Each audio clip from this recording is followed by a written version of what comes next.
समय और आत्मा का चक्र। सनातन धर्म के अनुसार समय कभी रुकता नहीं, यह सदैव गतिशील रहता है। इसे चक्रीय माना गया है, जहां प्रत्येक जीवात्मा एक भौतिक शरीर धारण करती है और पृथ्वी पर अपना जीवन व्यतीत करती है।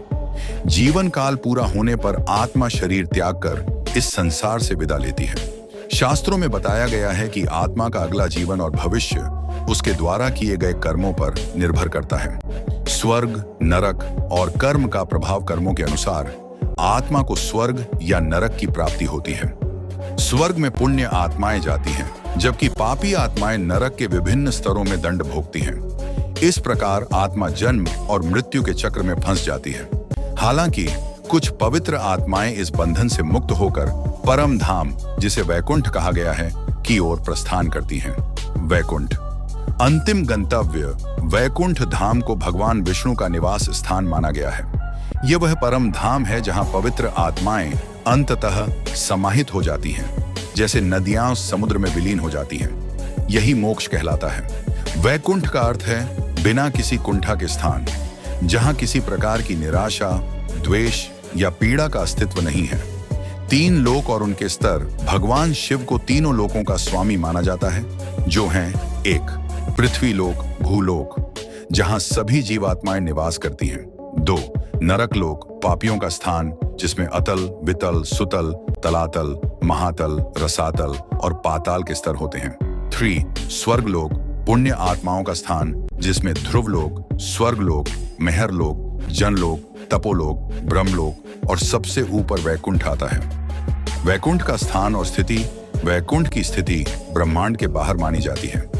भागवत पुराण के अनुसार इसकी दिशा ध्रुव तारे, पोल स्टार की ओर है, जो सप्तर्षि तारामंडल में स्थित है। पोल स्टार की दूरी पृथ्वी से 333 प्रकाश वर्ष है और इसके परे वैकुंठ का अस्तित्व है।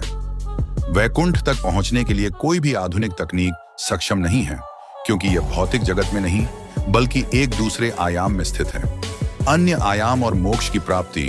सनातन धर्म के शास्त्रों में 64 आयामों का उल्लेख है, जिनमें 10 प्रमुख हैं। वैकुंठ 9वें आयाम में स्थित है, जहां भगवान नारायण का निवास है। आत्माएं मोक्ष प्राप्त करके इस आयाम में प्रवेश करती हैं। वैकुंठ का वर्णन अत्यंत सुंदर स्थान के रूप में किया गया है, जहां पवित्रता और दिव्यता का अनुभव होता है। यह स्थान 4 द्वारों से घिरा है, जिनके द्वारपाल छम प्रचंड, जय विजय, धाता विधाता और भद्र सुभद्र हैं। वैकुंठ में प्रवेश करने पर आत्मा एक दिव्य शरीर प्राप्त करती है और जन्म मरण के चक्र से मुक्त हो जाती है।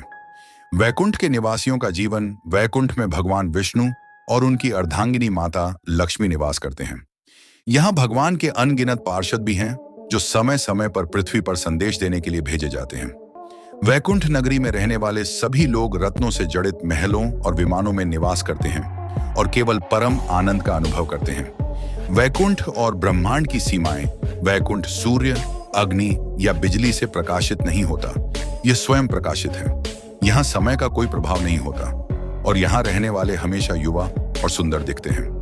भगवद गीता के 15वें अध्याय में श्री कृष्ण अर्जुन से कहते हैं कि यह स्थान ऐसा है जहाँ पहुंचने के बाद आत्मा कभी संसार में नहीं लौटती। पृथ्वी पर वैकुंठ के प्रतिरूप। पृथ्वी पर भी कुछ स्थानों को वैकुंठ के रूप में माना गया है, जैसे बद्रीनाथ, जगन्नाथपुरी और द्वारका।